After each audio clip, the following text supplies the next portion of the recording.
When I was asleep, I had a dream which made me afraid. The images I saw terrified me. Belteshazzar, I looked and saw before me a tree in the middle of the land. The tree grew strong and tall. Its top touched the sky, and it was visible to the ends of the earth. Its leaves, they were beautiful. Its fruit was abundant. The beasts of the field took shelter under it, and the birds of the air lived in its branches, and from it every creature was fed. Then I looked again, and I saw a messenger coming down from heaven, and he cried out aloud, "Cut down the tree, trim off its branches, strip its leaves, scatter its fruit. Let the beasts flee from under it, and the birds fly from its branches. But let the stump and its roots, bound in iron and brass, remain in the ground, in the grass of the field. Let it be drenched by the dew from heaven. Let it live with the animals of the earth, and let its mind be changed from that of a man to the mind of an animal." This is the dream that I had. What does it mean? My lord, if only the dream applied to your enemies, and its meaning to your adversaries. The tree which you saw, which grew large and strong with its top touching the sky, you, O king, are that tree. You have become great and strong. Your greatness has grown until it reaches the sky, and your dominion extends to the distant parts of the earth.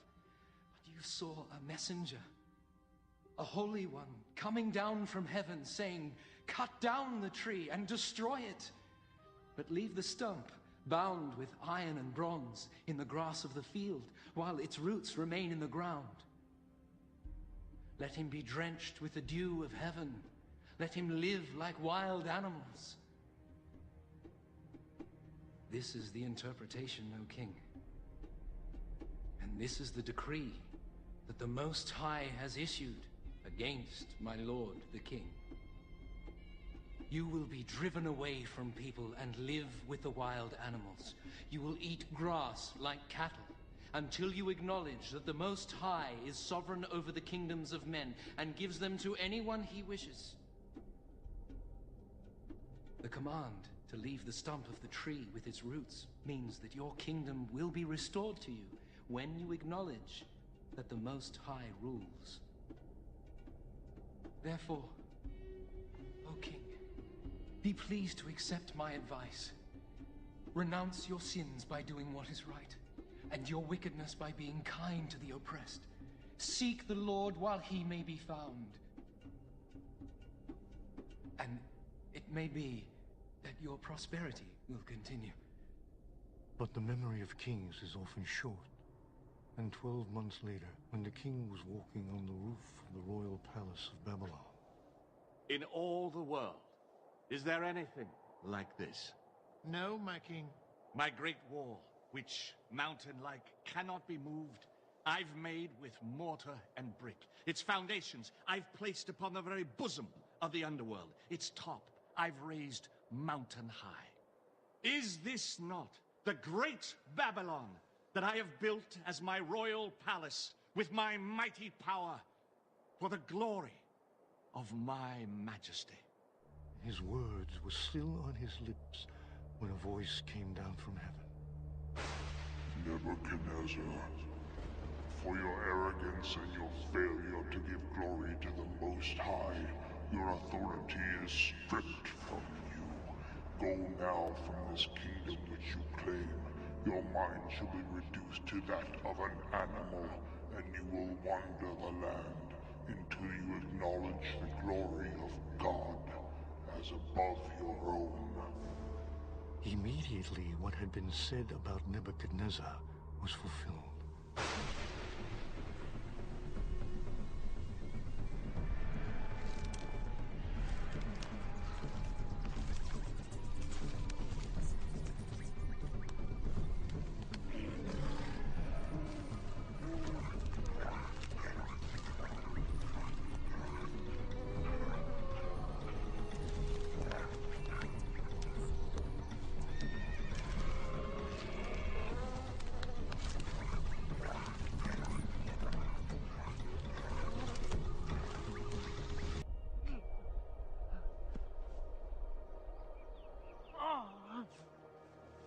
For 7 years he ranged the wild lands of Babylon.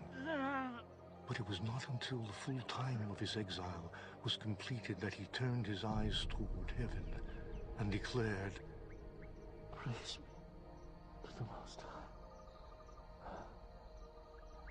Honor and glory to him who lives forever.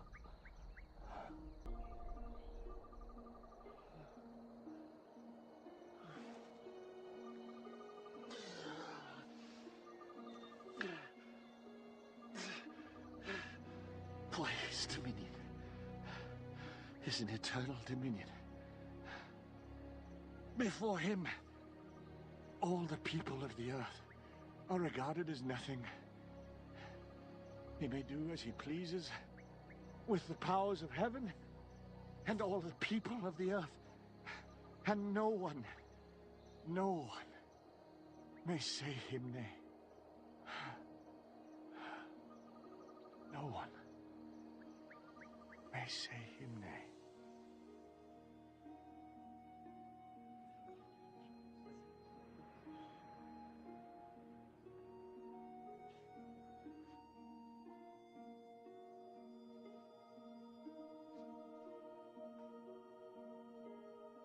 Beware your place, for I am not as I was.